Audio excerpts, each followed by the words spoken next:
Behold, a hipstery looking distressed wood accent wall.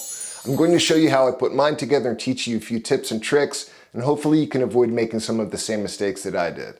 Let's get into it. First, I had to source the wood. I decided to go with Weber weathered hardwood board from Home Depot at $25 a box. It's a decent deal. For an 8x10 wall, I used 10 boxes.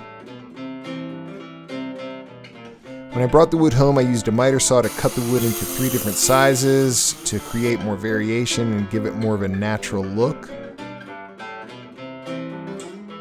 Then I laid the pieces out on the ground to make it easier to experiment with various patterns. I wanted to mix up the dark and light pieces, and this sort of arranging would have been a nightmare to do on the wall. When I had it laid out the way I wanted, I transferred the boards to my room 1 row at a time. Next, I prepped the wall by wiping it down and marking the studs.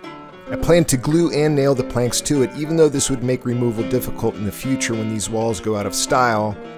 I don't know, I just decided to commit to it. I installed the planks from the top down because the top is the most visible portion. If I was going to mess up any part of this project, I wanted that to happen closer to the floor. Here are a few lessons I learned. When it comes to gluing, you don't have to slather on a ton.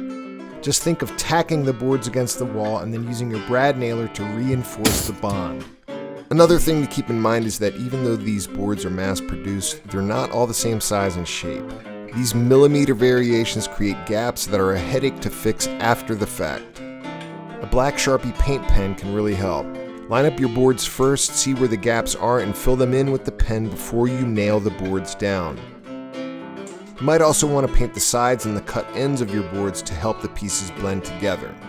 Then it's really just a matter of gluing and tacking away. It's a patience thing, not a skill thing. The whole wall took me close to 10 hours to finish since I was doing everything myself and my nail gun kept malfunctioning on me.